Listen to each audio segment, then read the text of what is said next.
that's such a cop-out answer, Noah. Really? Yeah, that's such a cop-out. Sorry.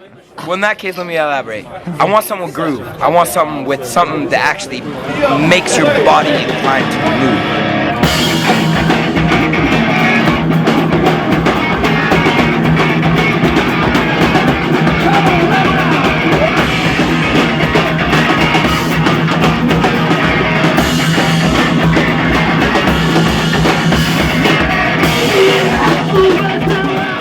All the music that you play on the radio and all that shit nowadays, that's all whitewashed verbal shit. But I want emotion, I want feeling, I want the power that like words can bring, but through, I don't know, I can't describe it.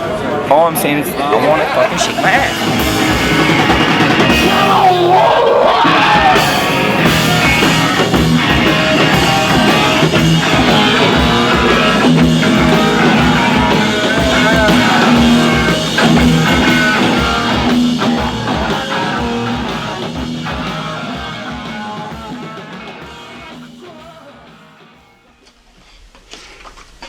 Oh, there we go, there's another one. The punkness.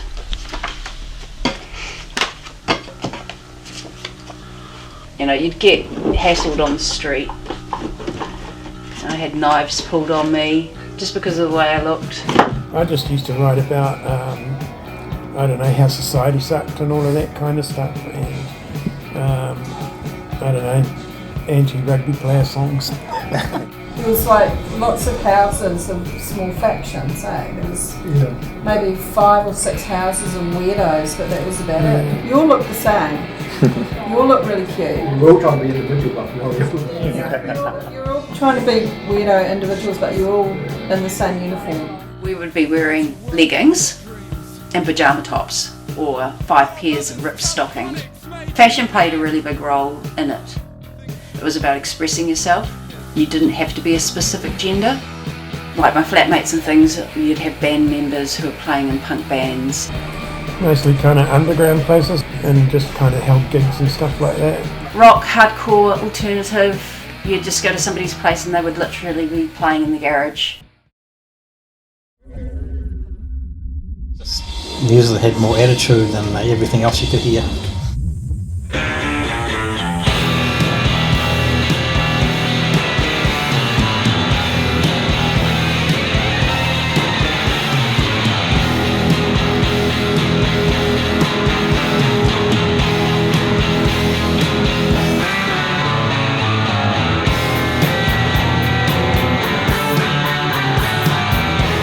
The whole dance floor would just be like this great big heaving mosh pit. You don't really dance to punk, you move to it. Everybody just jumped in. I reckon it's just a bunch of miscreants who find each other. All of that was just part of this cycle of music and protest and discussions and breaking into houses, living in them, you know. It's just a subset of alternative, independent kind of living, and it's tied in with certain kind of music and dress and certain kind of belonging, I suppose. I don't feel good or bad or indifferent to it. It's just, I think it's part of my history and stuff, really. Punk don't exist in Hamilton anymore. It used to. Rocking on the rooftops stuff.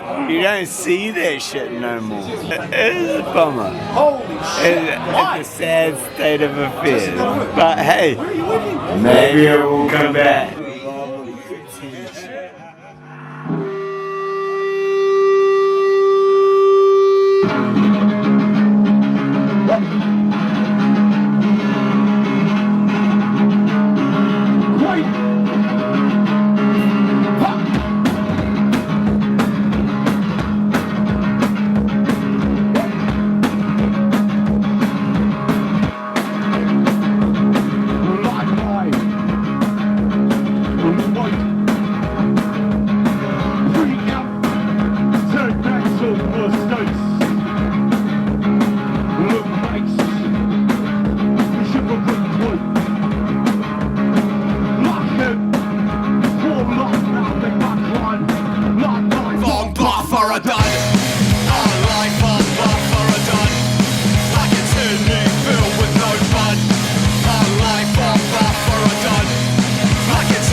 is this.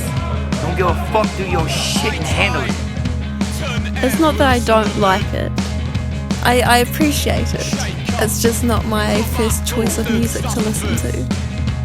And I find that music really uplifting, whereas other people might not. Crusty places with people going hard.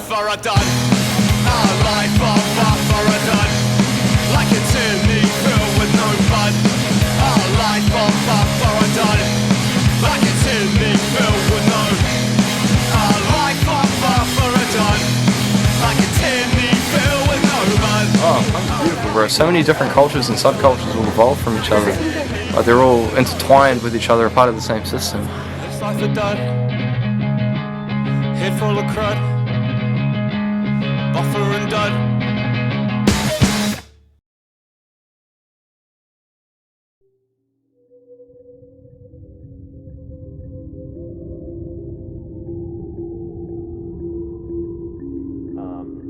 But then, yeah, it's like beyond that, it's just everyone has their own opinion of what or how punk is exercised. The same things that we were protesting against back then aren't too different to the same things that we're doing now. And that's a concern. And they're all fucking cringe as hell. They all wear like Eat the Rich shirts and like, you know, death to capitalism and all that, like. You know, just challenging people to think. And they're all alive and they're all growing and they're all changing. That style of punk connected with us at that stage because it was new and fresh to us. So what you're experiencing now is new and fresh to you because otherwise it would be dead, you know, and nobody wants a dead language.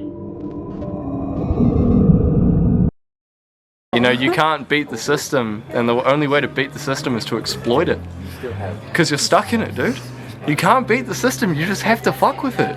You have to grab them by the... You know, you can't beat the system. It's beautiful. And I just want to say, really, Lemon Diamonds looking like lions doing layups on the moon. And pretty soon, I'm gonna go home. Why don't you guys make friends? Well, what do you think of punk, mate?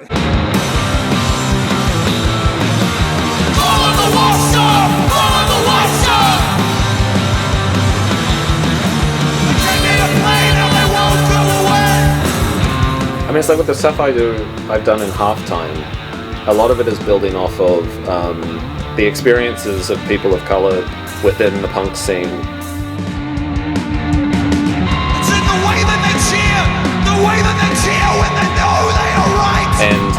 And most of the time before Halftime, I was jumping on other people's projects just because I wanted to play live, but I was basically just too scared to do anything that revealed too much of my own personal experience and stuff. Like there was just a lot of nervousness there, I think. So I think finding people that were already doing this stuff that meant something to me kind of gave me a bit of a boost, I think. Heavy music in general to me like always like carried across that concept of catharsis. Regardless of how much I know about a person's experiences, like if you watch a certain band and they have these particular qualities going on, you know that there's some sort of like, it's like an overly dramatic fucking way of looking at it. It's like some sort of exorcism going on.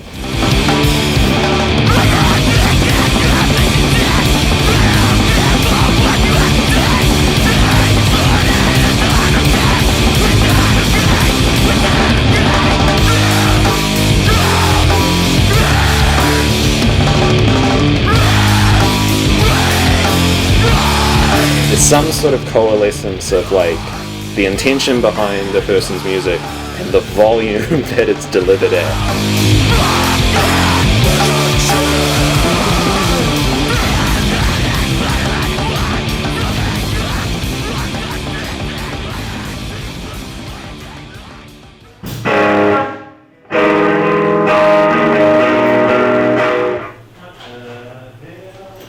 We usually come in here and just freestyle, and if we come up with something we like, maybe we'll try and expand on it, but really we're just here to have fun and jam.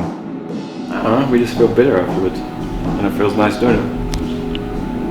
grunge, shoegaze, slowcore.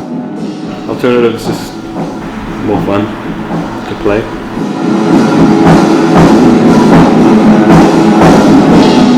I do feel like I resonate with these styles more, maybe.